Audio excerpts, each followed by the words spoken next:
जय हिंद। आज आए क्लास देखते हैं। कल तक हम पढ़ाए थे कि राष्ट्रपति जो 2 एंग्लो इंडियन लोकसभा में मनोनीत करते थे, जिसे अब समाप्त कर दिया गया। आज आगे देख लेते हैं कि राष्ट्रपति राज्यसभा में कितने सदस्य मनोनीत करते हैं।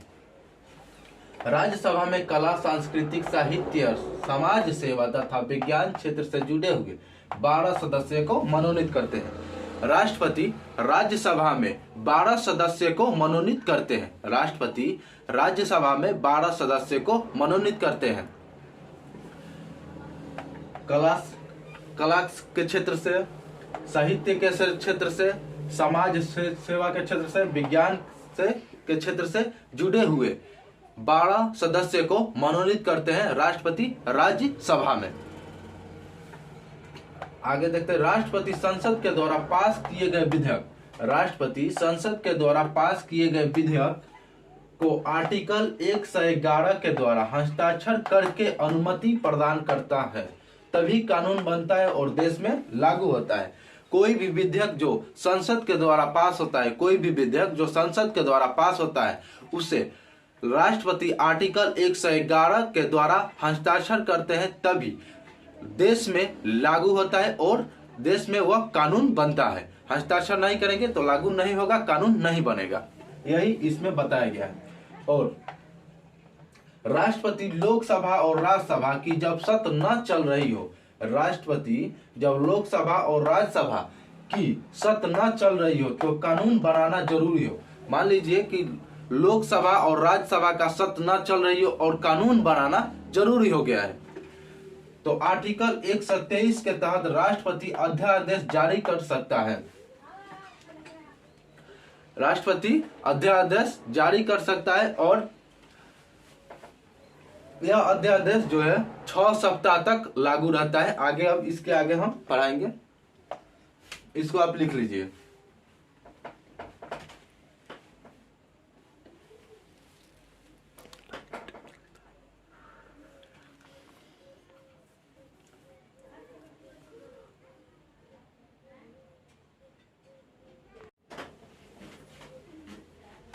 आगे देख लेते हैं कि जो अध्यादेश जारी करते हैं वो कितने दिन तक लागू रहता है।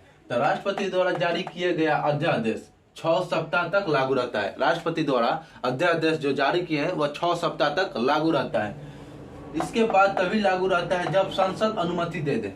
इसके बाद तभी लागू रहेगा जब संसद उसे अनुमति दे दे। मान लीजिए राष्ट्रपति ने अध्यादेश जारी कर दिया, तो राष्ट्रपति जारी करें तो देश में 6 सप्ताह तक लागू रहेगा। और 6 सप्ताह के बाद अगर संसद उसी बीच आदेश दे दे तो आगे भी जारी रहेगा। संसद इसके बाद तभी लागू रहेगा जब संसद अनुमति दे दे। यह हो गया राष्ट्रपति का संवैधानिक अधिकार। यह था राष्ट्रपति का संवैधानिक अधिकार। यह आएगा राष्ट्रपति का कार्यपालिका अधिकार। राष्ट्रपति का कार्यपालिका अधिकार। तो राष्ट्रपति कार्यपालिका का प्रमुख होते हैं। राष्ट्रपति जो है कार्यपालिका का प्रमुख होते हैं। और भारत सरकार का सभी कार्य राष्ट्रपति के नाम से किए जाते हैं। और भारत सरकार का जितने भी कार्य हैं वह राष्ट्रपति के नाम से किए जाते हैं। राष्ट्रपति के नाम से किए जाते हैं। इसको आप लिख लीजिए।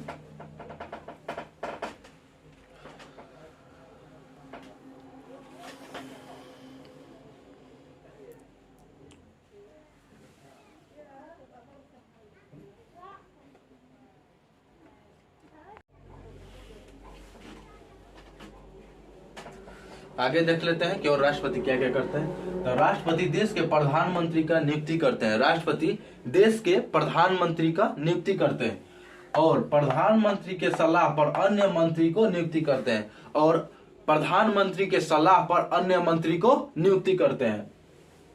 राष्ट्रपति सुप्रीम कोर्ट और हाई कोर्ट के न्यायाधीशों के नियुक्ति करते हैं तथा स्थगित करते हैं। राष्ट्रपति सुप्रीम कोर्ट और हाई कोर्ट के न्यायाधीशों को नियुक्ति करते हैं और स्थगित करते हैं, मतलब इस कोर्ट से उस कोर्ट में भेजते हैं। स्थगित का मतलब राष्ट्रपति तीनों सेना के प्रमुख होते हैं। राष्ट्रपति तीनों सेना के प्रमुख होते हैं। थल सेना, वायु सेना और नौसेना, तीनों सेना के प्रमुख होते हैं राष्ट्रपति। इसको आप लिखिए। आज के लिए इतना रहने देते हैं। जय हिंद।